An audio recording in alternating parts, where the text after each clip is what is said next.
오늘 본문을 보니까 이삭의 때에 아주 큰 흉년이 있었습니다. 그런데 이런 흉년은 과거에만 있는 그런 일들이 아니에요. 오늘날 우리 인생 가운데서도 수많은 크고 작은 흉년들이 찾아온다라는 것입니다. 질병으로 몸이 무너지는 그런 흉년이 찾아오기도 하고요. 그리고 관계가 완전히 무너지는 흉년이 찾아오기도 합니다. 또 재정적으로 무너지는 흉년이 찾아오기도 합니다.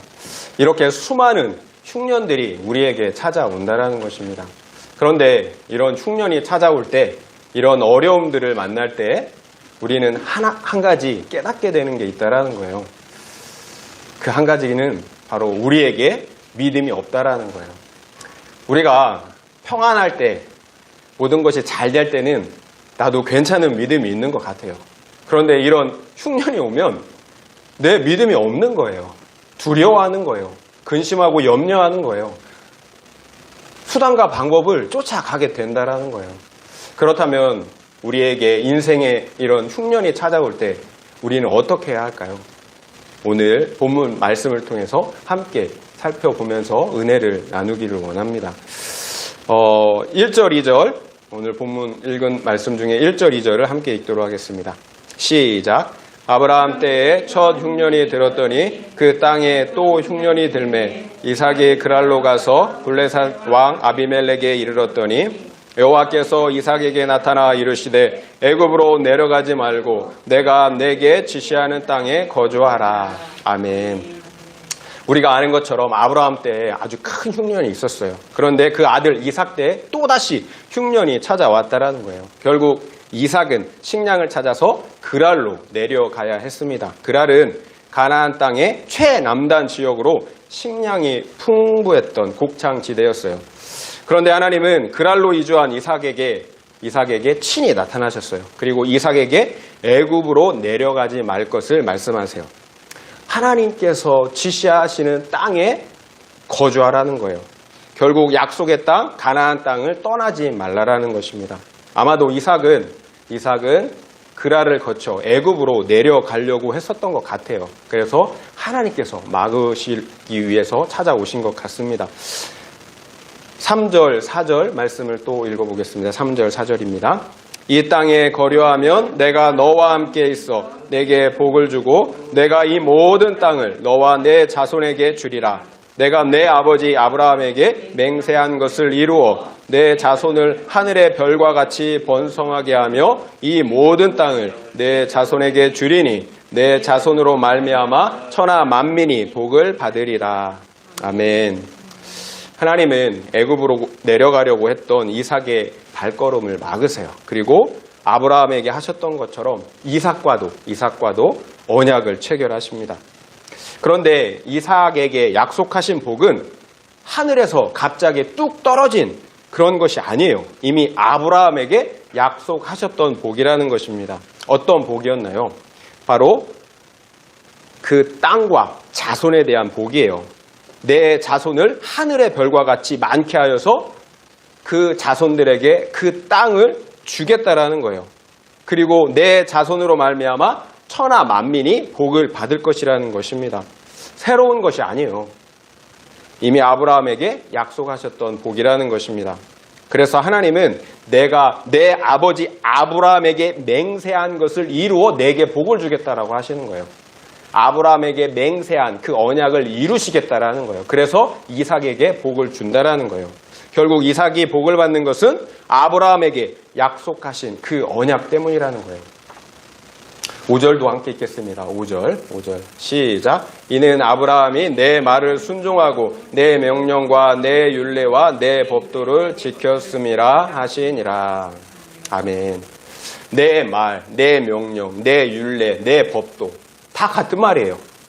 하나님의 말씀이라는 거예요.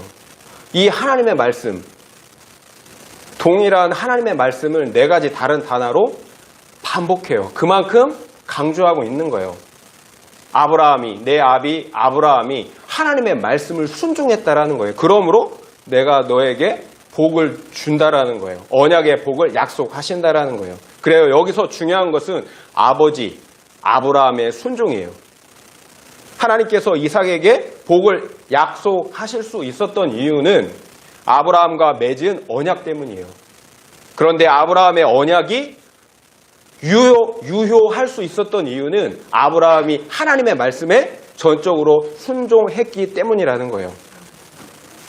언약이 유효하기 위해서 반드시 하나님의 말씀을 순종해야 한다는 거예요. 여기서 우리가 생각해야 할 것이 있어요. 언약은 일방이 하는 게 아니라는 거예요. 쌍방이 해야 된다는, 당사자가 있다라는 거예요. 서로 상대방이 지켜야 할 내용들이 있다라는 거예요. 만약 한편이라도 그 언약의 내용을 지키지 않으면 그 언약은 어떻게 돼요? 깨어지잖아요. 집주인과 그리고 임차인이 계약을 하는데 한 사람이라도 계약 조건을 지키지 못하면 깨어지는 거예요. 돈을 준비하지 못하면 깨어지는 거예요. 집을 준비하지 못하면 깨어지는 거예요. 그렇다면 하나님과 아브라함이 맺은 언약에서 하나님 편에서 하셔야 했던 언약의 내용은 무엇이었나요? 바로 자녀와 땅을 주시는 거예요. 그 복을 주시는 거예요. 그렇다면 아브라함 편에서 하나님께 지켜야 하는 언약의 조건은 무엇일까요? 믿음이에요. 믿음. 하나님을 믿는 거예요.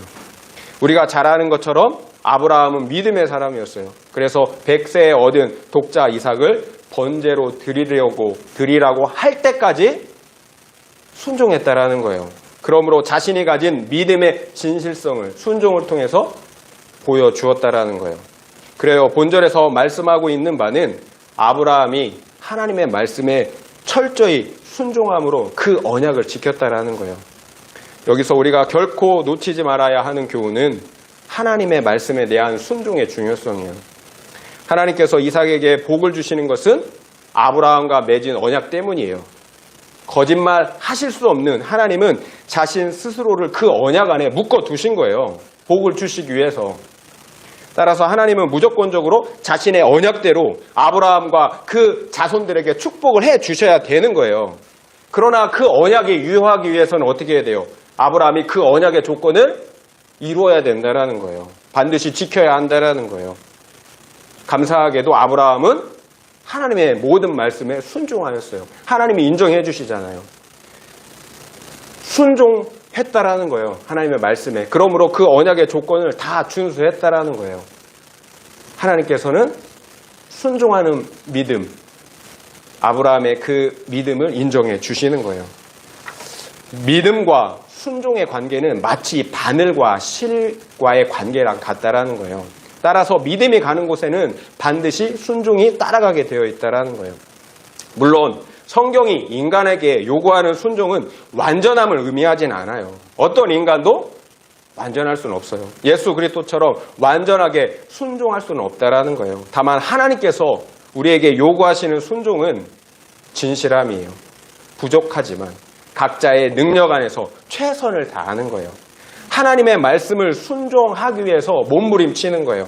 되는 대로 내 마음대로 막 사는 것, 방종하는 것은 결코 믿음이 아니라는 거예요.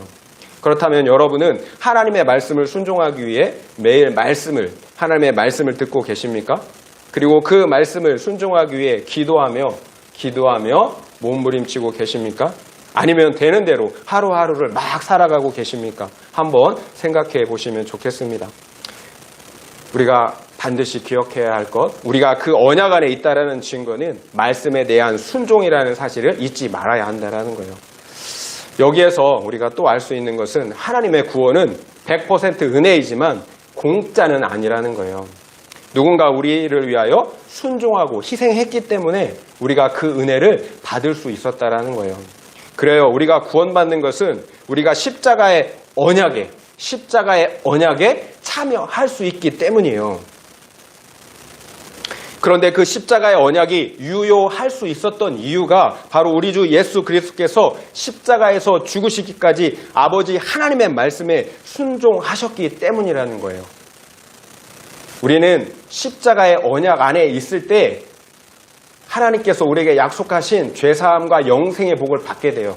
그런데 그 십자가의 언약이 유효할 수 있었던 이유가 바로 예수 그리스도께서 하나님의 모든 말씀을 순종하셨기 때문이라는 거예요. 아버지 하나님과 아들 하나님께서 맺으신 언약이 바로 십자가의 언약이에요. 그 언약의 내용은 아들 하나님께서 육신을 입고 이 세상에 내려와 십자가를 지시고 희생하시는 것이에요. 그러면 아버지 하나님께서 그 모든 인류의 죄를 용서하시고 구원해 주시겠다라는 거예요.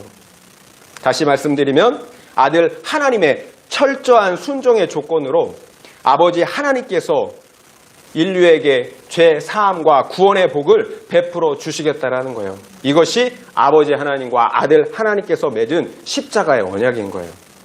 그래요. 우리가 십자가 구원의 언약에 참여할 수 있는 이유는 아들 하나님께서 아버지의 하나님의 말씀에 전적으로 순종하셨기 때문이라는 거예요. 십자가에 죽으시기까지 순종하시고 희생하셨기 때문이라는 거예요. 우리의 구원이 공짜가 아니라는 거예요. 전적으로 아들 하나님의 순종과 희생 때문이라는 거예요. 이삭이 아브라함과 맺은 언약 때문에 복을 받은 것처럼 우리 역시 예수 그리스도께서 맺으신 그 십자가의 언약 때문에 구원의 복을 받게 된다라는 거예요. 첫 인류 아담은 언약의 대표였어요.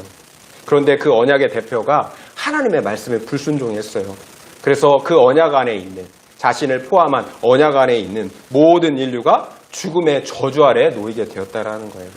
그러나 마지막 아담이신 예수님께서 그 십자가의 언약 안에서 하나님의 말씀에 순종하셨기 때문에 그 언약 안에 있는 모든 인류가 구원을 받게 되었다라는 것입니다. 여러분, 반드시 기억해야 할 것이 있어요. 하나님의 공의의 기준은 십자가를 지신 그 사건 이전과 이후와 전혀 변하지 않았다라는 거예요.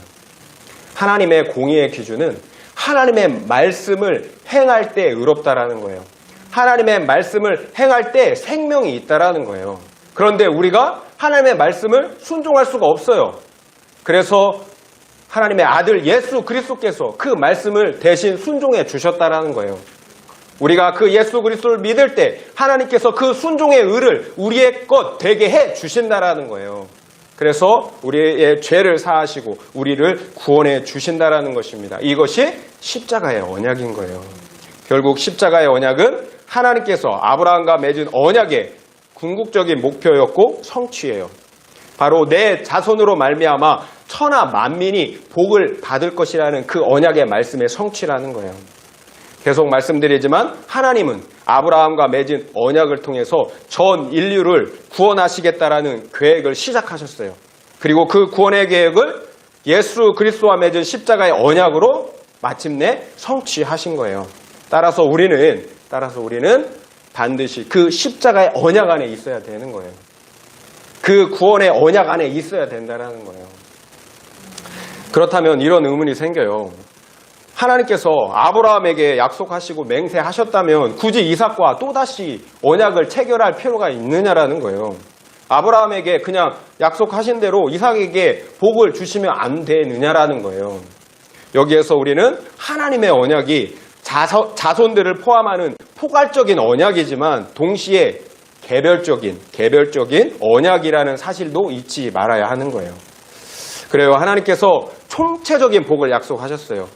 각 개인이 그 언약을 내 언약으로 받아들일지 말지는 그럼에도 불구하고 전적으로 각 개인의 선택과 믿음에 달려있다라는 거예요. 총체적인 복을 약속하셨지만 그럼에도 각 개인이 그 여부를 결정해야 된다라는 거예요. 따라서 각 개인이 그 언약을 믿음으로 받아들이면 그 언약은 이삭에게와 같이 다시 갱신되어지는 거예요. 그런데 그 언약을 받아들이지 않는다면 그 언약은 깨어지는 거예요. 따라서 하나님은 아브라함에게 맹세하신 그 언약을 이삭과도 맺어야 했던 것이에요. 엄밀한 의미에서 새로운 계약이 아닌 거예요. 아브라함과 맺은 그 언약을 이삭에게 갱신하신 거예요. 우리도 마찬가지예요.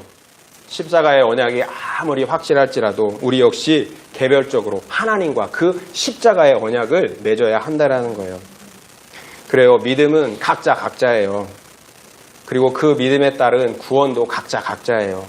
부모님의 믿음이 내 믿음이 될 수 없고요.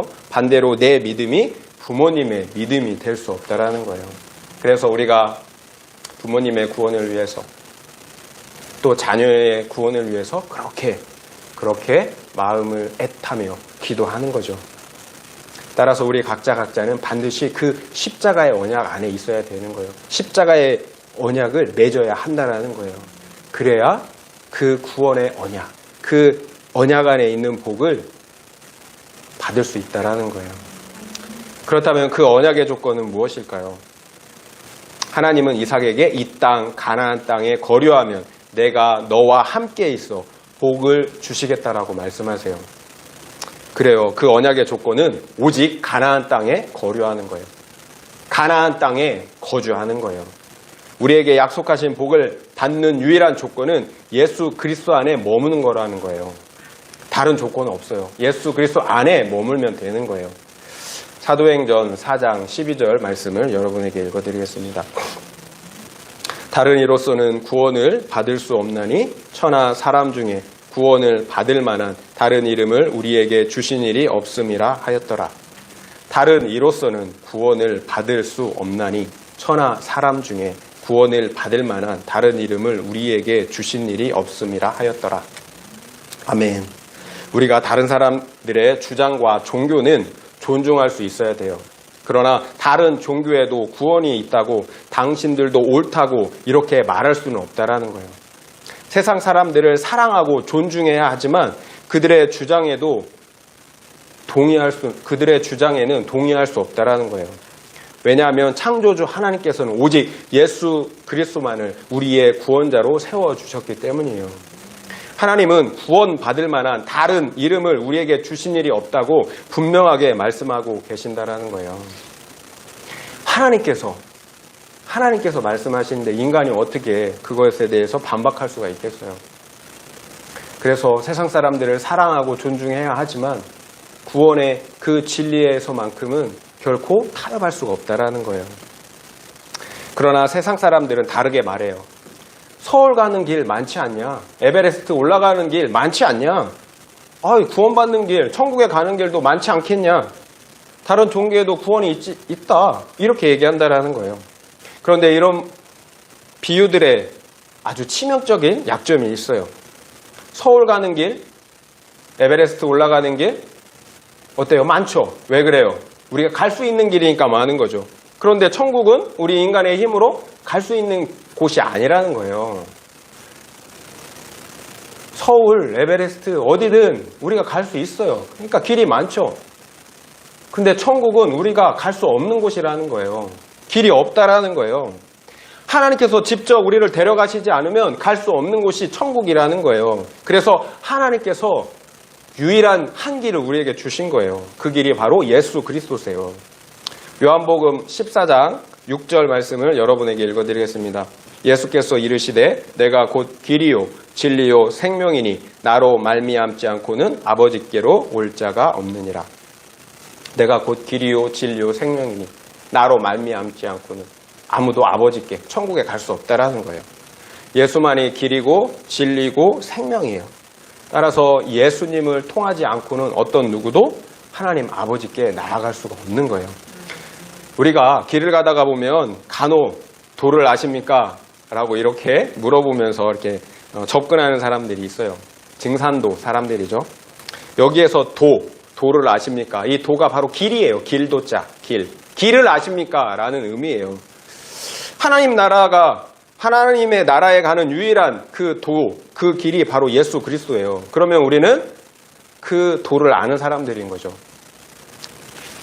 그런데 우리의 현실적인 문제는 길이요 진리요 생명 되시는 예수를 믿어도 온갖 흉년이 우리에게 찾아온다라는 거예요. 아브라함 때도 찾아왔고요. 그리고 그 아들 이삭의 때도 찾아왔어요. 이것이 오늘날 우리의 삶의 현실이라는 거예요. 여러분은 어때요? 예수를 믿는데도 흉년이 찾아오십니까? 아니면 계속해서 풍년만 있으십니까? 예수를 믿어도 흉년의 사건들이 찾아오게 되어 있다라는 거예요. 왜냐하면 이 세상은 인간의 죄와 타락으로 인하여 저주를 받았기 때문이에요. 하나님의 말씀처럼 이 땅은 가시덤불과 엉겅퀴를 내고 있다라는 거예요. 오늘날 창궐하고 있는 이 코로나 역시 가시덤불과 엉겅퀴의 한 가지라는 거예요. 코로나로 인하여 얼마나 많은 사람들이 고통당하고 죽어가고 있습니까? 그래요. 이 땅을 사는 동안 이런 질병과 아픔과 수고는 끊이지 않을 거예요. 이게 하나님의 말씀이잖아요. 그리고 마침내는 한 사람도 예외 없이 다 죽어야 된다는 거예요. 이것이 성경이 말씀하시는 바 타락한 이 세상의 현실이에요. 결국 이 세상의 삶에 너무 큰 소망을 둘 수 없다라는 거예요. 배우자의 흉년, 자녀의 흉년, 질병의 흉년, 직장의 흉년, 관계의 흉년이 찾아올 수밖에 없다라는 거예요. 믿는 자라고 예외일 수가 없는 거예요. 이런 흉년은 새 하늘과 새 땅으로 이 모든 세상이 새롭게 되기까지는 끊임없이 계속될 것이라는 것입니다. 그렇다면 여러분은 온갖 흉년들이 찾아올 때 어떻게 행동하고 계시나요? 예수를 믿어도 별거 없네, 이렇게 불평하고 계시지는 않습니까? 그리고 그 약속의 땅을 떠나서 풍요로운 애굽 세상의 땅을 동경하고 계시지는 않습니까? 하나님께서 우리에게 요구하시는 조건은 딱 하나예요. 단 하나예요. 약속의 땅, 약속의 땅. 이제 예수 그리스도 안에 머무는 것이에요. 그런데 이 조건을 지키는 것이 쉽지 않아요. 계속 말씀드리는 것처럼 우리에게 끊임없이 흉년이 찾아오기 때문이에요. 우리의 믿음을 계속해서 흔들고 시험한다라는 거예요.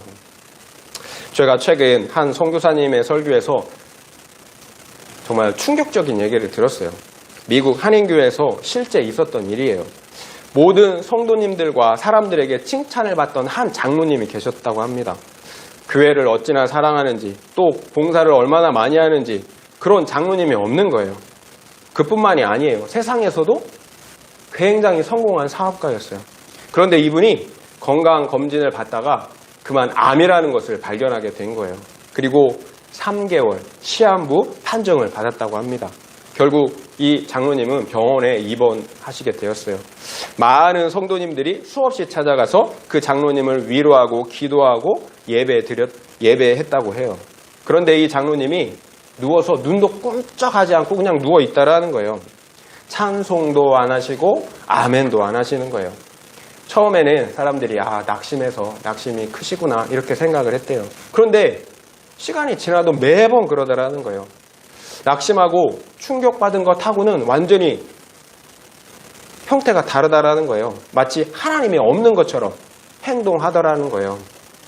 결국 젊은 목사님께서 이 사태의 심각성을 깨닫게 된 거예요.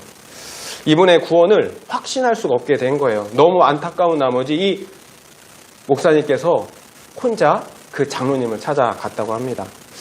그래서 이렇게 말씀을 드렸대요. 장로님 찬송 부르시죠. 하나님께서 장로님 사랑하시는 것 믿으시죠. 장로님께서 교회를 위해 좋은 일 많이 하셨지만 그걸로 구원받지 못한다라는 거 알고 계시죠. 그런데도 아무 말 안 하다라는 거예요. 오직 믿음으로만 구원받는 것 알고 계시죠. 아무 말 안 하더라는 거예요. 그래서 그 젊은 목회자는 정말 비참한 마음으로 다시 돌아왔다고 합니다. 그러나 그 다음날 아침에 다시 작심을 한 거예요. 이렇게 보낼 수는 없다. 그 영혼을 너무 불쌍한 거예요. 그분이 보실 때. 그래서 다시 장로님을 찾아가셨어요. 그리고 이렇게 물었어요. 장로님, 예수 믿으셔야 합니다. 예수 믿으셔야 합니다. 예수님을 믿지 않고는 천국에 가실 수가 없습니다. 믿으시죠? 믿으시죠? 아무 말도 안 하시던 분이 계속 이 젊은 목회자가 계속해서 완강하게 몰아붙이니까 그 장로님이 갑자기 벌떡 일어나는 거예요. 눈을 부릅뜨고 하는 말이 예수고 뭐고 귀찮소. 예수고 뭐고 귀찮소. 그 말하고 다시 눕더니 그 길로 운명하셨다라는 거예요. 저는 이야기를 듣고 충격을 받았어요. 장로님인데, 칭찬받는 장로님인데. 그분의 구원은, 그 믿음은 너무나 확실했어요. 모든 사람이 확실하다고 그런 인정하는 믿음이었어요. 이 이야기는 우리에게 무엇을 말씀해 주나요? 우리의 외형적인 종교적인 삶이 아무리 그럴듯해 보여도 구원을 보장해 주지는 않는다라는 거예요. 그러니까 우리가 아무리 교회에 있어도, 그리고 좋은 일을 많이 했어도, 그래서 사람들의 칭찬을 아무리 많이 받아도 그것이 우리의 구원을 보장해 주지는 않는다라는 거예요. 가끔 말씀드렸듯이 노랗고 반짝인다고 다 금은 아니라는 거예요. 정금과 같은 믿음은 흉년이 찾아올 때 비로소 증명되게 되어 있다라는 거예요. 그렇다면 시한부 암이라는 흉년은 하나님께서 이 장로님에게 마지막으로 주신 기회였고 사랑의 사건이었던 거예요. 하나님께서 평소에 이 장로님을 얼마나 안타까워 하셨을까요? 믿음이 있다고 하는데, 그래서 열심히는 하는데, 그래서 사람들의 칭찬도 받는데 가짜였다라는 거예요. 하나님이 얼마나 안타까워 하셨을까요? 그래서 하나님께서는 암이라는 흉년을 보내셔서 그 마지막 기회를 주신 거예요. 그렇지만 이 장로님은 그 마지막 기회마저도 차버리고 말았다라는 것입니다. 우리가 지금 큐티 묵상하고 있는 말씀이 사대교회, 오늘 본문을 보니까 사대교회에 대한 내용이더라고요. 살았다 하는 이름은 가졌으나 내가 죽었다라고 말씀하시더라고요. 우리가 볼 때는 살았는데 주님이 보실 때 내가 안다, 너 살았다라는 이름을 가졌지만 죽었다라고 말씀하신다라는 거예요. 내가 도적같이 올 것이라고 말씀하세요. 내가 오는 것을 알지 못한다라고 말씀하신다라는 거예요. 유일한 구원의 조건은 믿음뿐이에요.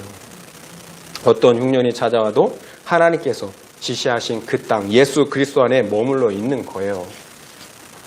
이렇게 이 세상의 흉년이 찾아올 때 우리의 믿음이 드러나게 되어 있습니다. 그래서 저는 우리 삶에 이런 흉년이 반드시 필요하다고 생각합니다. 이런 흉년이 없으면 우리의 믿음을 점검해 볼 기회가 없는 거예요. 사람들에게는 칭찬을 받지만, 그래서 평안했지만, 그러나 아무 믿음도 없이 죽을 수도 있다라는 것입니다. 그렇다면 여러분의 믿음은 안녕하십니까? 지금 당장 예수님이 오신다고 해도 구원 받을 수 있겠습니까? 한번 생각해 보시기 바랍니다. 안타까운 이야기를 말씀드렸는데요. 이번에는 그 반대의 경우를 말씀드리겠습니다. 우리가 잘 아는 목사님 중에 김동호 목사님이 계세요. 이분이 은퇴하신 후에 폐암이 걸려 수술을 받아야 했습니다. 그런데 작년에 또다시 전립선암이 발견이 되었어요. 다시 수술을 받아야 했다라는 거예요. 목사님은 처음에 이렇게 생각했대요. 왜 하필 나야? 목사님 나름 신실하게 신앙생활을 하셨으니까 사실 이런 생각이 들을 수 있겠죠. 그러니까 억울한 생각이 들더라는 거예요. 그런데 바로 생각해보니까 답이 나오더라는 거예요. 그래서 자신에게 이렇게 말했대요. 스스로에게. 넌 왜 안 돼? 너는 왜 특별해? 너는 특별히 암에 걸리지 않을 이유가 있어? 암에 걸린 사람은 너만 못해서 걸려? 이렇게 스스로에게 자문했다라고 해요. 목사님은 이 깨달음이 암투병을 하는데 굉장히 큰 평안을 주었다라고 말씀하시더라고요. 이것이 믿음이에요. 하나님의 주권을 인정하는 것입니다. 좋으면 받아들이고 싫으면 받아들이지 않는 것, 이건 믿음이 아니에요. 암이라는 흉년이 찾아와도 예수 그리스도를 떠나지 않고 믿음으로 그리스도 안에 거하는 거예요. 그런데 김동호 목사님은 암 투병 중에 날마다 기막힌 새벽, 줄여서 날기새라는 새벽기도 유튜브 방송을 시작했어요. 그런데 수많은 사람들이 그 목사님의 새벽기도 영상을 통해 은혜를 받고 있다는 거예요. 특별히 동일한 육체의 흉년, 그 고난을 당하고 있는 성도님들이 목사님의 이런 믿음의 태도를 보면서 함께 위로받고 또한 믿음으로 투병하고 있다는 거예요. 김동호 목사님은 자신이 암 환자가 되기 전에는 몰랐대요. 그런데 암 환자가 되고 나서야 비로소 다른 암 환자분들의 아픔과 마음을 진심으로 이해할 수 있다라고 말씀하시더라고요. 이분이 날기새를 시작하신 이유예요. 혼자 새벽기도 하실 수 있죠. 하지만 암 환자분들을 위로하기 위해서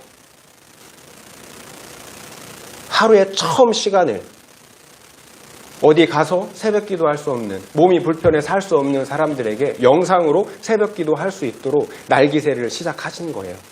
암이 걸렸기 때문에 시작하실 수 있었다라는 거예요. 암이라는 흉년이 없었다면 분명 김동욱 목사님은 이렇게 많은 사람을 위로하고 살리는 새로운 사역을 시작하지 못했다라는 거예요. 이것이 아이러니하지만 흉년이 우리에게 주는 유익이라는 것입니다. 물론 진실한 믿음을 가지고 있는 사람들에게 해당하는 말입니다. 계속 말씀드리지만 고난은 우리 믿음의 여부에 따라 그저 고난과 저주가 될 수 있어요. 하지만 믿음이 있다면 나를 살리는 회개와 그리고 다른 사람을 살리는 구원의 사건이 될 수 있다는 것입니다. 그런데 한 가지 궁금한 게 있어요. 동일한 흉년의 사건이 아버지 아브라함에게도 있었고요. 그리고 그 다음에 이삭에게도 있었어요. 그런데 하나님은 아브라함이 애굽으로 내려가는 것은 막지 않으셨어요. 이삭만, 그 아들 이삭만 애굽으로 내려가는 것을 막았다라는 거예요. 왜 그랬을까요? 저는 두 가지를 생각해 봤어요. 두 가지. 첫 번째는 아브라함은 이미 언약을 맺은 상태였어요. 이삭은 아직 언약을 맺지 않은 상태였다라는 거예요. 그래요. 하나님은 아브라함에게 이 땅을 내 자손에게 주겠다고 이미 약속하셨다라는 거예요. 그럼에도 아브라함은 얼마 지나지 않아 흉년이 찾아오자 애굽으로 내려갔다라는 거예요. 하나님은 막지 않으셨어요. 이미 말씀하셨고 약속하셨기 때문이에요. 그러나 이삭은 비록 아버지를 통해서 그 언약의 복을 상속받았지만 하나님께로부터는 그 명령을 직접 듣지 못했다라는 거예요. 이미 명령했음에도 불순종하는 것과 명령하지 않아서 그래서 몰라서 죄를 짓는 것은 완전히 다르다라는 거예요. 결국 하나님께서는 이삭이 가장 위험한 상황에 있을 때, 믿음이 흔들리고 있을 때, 그래서 애굽으로 내려가려고 할 때 그때 찾아오신 거예요. 그리고 아브라함에게 하셨던 그 언약을 갱신해 주신 거예요. 그러므로 흔들리는 믿음을 언약 안에서 견고하게 해주신 거예요. 우리의 믿음은 언약 안에 있어야 되는 거예요. 그냥 진공 상태로 허공에 있는 믿음이 아니라는 거예요. 하나님의 언약 안에 있는 믿음이라는 거예요. 결국 이삭은 그 언약의 갱신을 통해서 믿음을 회복했어요. 그래서 세상 애굽으로 내려가지 않고 약속의 땅 가나안에 머물 수 있었다라는 것입니다. 은혜인 거죠. 아브라함은 막지 않으시고 또 이삭을 막으신 두 번째 이유는 하나님께서 각 사람을 다루시는 방법이 각각 다르다라는 거예요. 하나님은 각 사람의 성향과 상황을 모두 고려해서 처방하신다라는 거예요. 천편일률적으로 처방하지 않는다라는 거예요. 만약 우리가 애굽에 내려가게 되면 어떻게 될까요? 아브라함처럼 큰 실패를 경험하겠지만 하나님의 은혜로 다시 약속의 땅으로 돌아올 수도 있어요. 올 수도 있고 못 올 수도 있어요. 만약에 돌아온다면 은혜죠. 과거 제가 그랬어요. 세상의 향락과 유흥이 너무 좋았어요. 그래서 약속의 땅을 떠나 애굽에 내려가서 살아보고 싶었어요. 그러나 세상 향락과 유흥의 기쁨은 일시적이었어요. 참된 기쁨을 주지 못했다라는 거예요. 결국 더 큰 심령의 가난함과 실패를 경험하고 나서야 다시 약속의 땅으로 돌아올 수 있었다라는 것입니다. 이처럼 어떤 사람들은 직접 체험하고 경험해봐야 똥인지 된장인지 이게 깨달아진다라는 거예요. 다소 조심스럽지만 하나님께서는 이런 사람들에게는 애굽으로 내려가는 것을 허락하시는 것 같아요. 깨지고 실패하고 온몸으로 느껴보라는 거예요. 결국 우리가 세상에서 다시 주님께 돌아왔다면 전적인 하나님의 은혜라는 거예요. 아브라함처럼 하나님께서 지켜주셨기 때문이라는 거예요. 그렇다면 결국 오늘 본문에서 아브라함이 하나님의 말씀에 순종했다라는 이 하나님의 평가는 전적으로 하나님의 은혜로우신 성품 때문이라는 거예요. 진짜 아브라함이 100% 순종했기 때문이 아니라 하나님의 은혜로우신 성품 때문이라는 거예요. 우리의 잘못은 기억하지 않으시고 잘한 것만 기억하시고 상 주시기 때문이라는 거예요. 우리가 반드시 십자가의 언약 안에 있어야 하는 이유예요. 하나님께서 우리의 잘못과 죄를 기억하시지 않는 이유가 바로 그 우리의 모든 허물과 죄를 예수 그리스도께 담당하셨기 때문이에요. 언약 안에 있을 때 우리의 잘못을 기억하지 않아요. 우리의 잘한 것, 의로운 것만 기억해 주신다라는 거예요. 그래서 우리가 반드시 언약의 땅에 있어야 되는 것입니다. 이렇게 아브라함처럼 직접 경험해봐야 아는 사람들이 있는가 하면 간접 경험을 통해서도 깨닫는 사람들이 있는 거예요. 이삭처럼요. 이삭은 아버지로부터 그 실패의 경험을 들었어요. 그리고 그 아버지의 실패를 교훈 삼아서 동일한 실패를 반복하지 않을 수 있었던 것입니다. 이것이 지혜예요. 실패하고 깨닫게 된다면 너무 많은 시간과 인생을 낭비하게 된다는 거예요. 아니 영영 돌아오지 못할 수도 있다는 거예요. 저는 그런 사람들을 수없이 많이 봤어요. 결국 애굽에 내려가는 것은 세상 어떤 것과도 바꿀 수 없는 그렇게 존귀한 우리의 영혼을 담보로 하는 도박이라는 거예요. 가장 어리석고 위험한 행동이라는 것입니다. 그래서 우리도 마찬가지예요. 다른 사람들의 간증을 통해서 깨달아야 되는 거예요. 그리고 성경에 기록된 말씀을 통해서 깨달아야 된다는 거예요. 실제로 하나님께서 아브라함을 포함하여서 성경의 수많은 내용들을 기록한 이유가 말세를 사는 우리에게 교훈을 주시기 위함이에요. 성경을 통해서 배우라는 거예요. 따라서 우리는 성경을 통해 부지런히 교훈을 받아야 하는 거예요. 그리고 한 가지 우리 진리를 깨달아야 하는 거예요. 오직 약속의 땅 예수 그리스도 안에 머물러야 한다는 거예요. 왜 그래요? 그 안에만 영생의 복이 있기 때문이에요. 오늘 말씀을 마무리하도록 하겠습니다. 오늘 본문을 통해서 우리가 깨달을 수 있는 한 가지는 예수를 잘 믿어도 흉년이 찾아온다라는 거예요. 질병의 흉년, 관계의 무너짐의 흉년, 재정의 흉년들, 갖가지 흉년들이 찾아온다라는 거예요.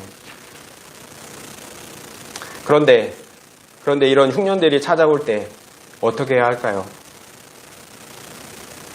모든 것을 해결해 줄 수 있을 것 같은 세상 애굽으로 내려가야 할까요? 오늘 본문을 보니까 여호와 하나님은 이삭에게 찾아오셨어요. 그리고 흔들리고 있는 그 이삭에게 아브라함에게 약속하셨던 그 언약을 다시금 이삭에게 해 주셨어요. 아브라함의 언약을 갱신해 주셨다라는 거예요. 그러므로 그 언약 안에서 흔들리고 있는 믿음을 다시금 굳건하게 해 주셨다라는 거예요. 우리도 마찬가지예요. 우리가 흉년 가운데 있을 때, 갖가지 인생의 흉년 가운데 있을 때 우리는 하나님께서 예수 그리스도 안에서 우리에게 주신 그 십자가의 언약을 믿음으로 다시 회복하고 갱신해야 할 때라는 거예요. 믿음으로 십자가의 언약을 다시 회복해야 한다라는 거예요. 다시 갱신해야 한다라는 거예요. 말씀드린 것처럼 우리의 믿음은 허공에 있지 않아요. 언약 위에 있어요. 그 언약 누가 하신 거예요? 천지를 만드신 전능하신 하나님께서, 거짓말 하실 수 없는 그 하나님께서 언약하신 거라는 거예요. 그리고 그 언약을 예수 그리스도께서 하나님의 말씀을 다 이루심으로 그 십자가의 언약을 확증해 주셨다라는 거예요. 하나님께서 언약하시고 예수 그리스도께서 확증해 주셨다라는 거예요. 우리의 믿음은 이 언약 안에 있는 거예요. 그래서 우리의 믿음은 흔들릴 수가 없는 거예요. 우리의 흉년이 찾아올 때 우리의 믿음을 이 언약 안에서 다시 회복하고 갱신해야 한다라는 거예요. 왜 그래요? 그래야 우리가 언약의 땅에 머무를 수가 있기 때문이에요. 그래야 예수 그리스도 안에 머무를 수 있기 때문이에요. 예수 그리스도 안에만 영생의 생명이 있기 때문입니다. 여러분, 온갖 흉년 가운데 있습니까? 그렇다면 여러분을 위해서 십자가를 지신 그 예수님을 한번 바라보세요. 십자가를 지신 그 예수님, 나를 위해, 나에게 생명을 주시기 위해 십자가를 지신 그 예수 그리스도를 생각해 보시기 바랍니다. 믿음의 주요, 온전하게 하시는 그 예수를 바라보시기 바랍니다. 그 앞에 있는 기쁨을 위하여 십자가를 참으사 부끄러움을 개의치 않으시고 십자가를 지신 거예요. 그러므로 하나님의 보좌 우편에 앉으신 것입니다. 그러니까 현재의 고난은 장차 우리에게 나타날 영광과 좋게 비교할 수가 없다라는 거예요. 믿음으로 십자가의 언약을 회복하시는, 다시 갱신하시는 우리 모두가 되시기를 예수의 이름으로 축원드립니다. 아멘.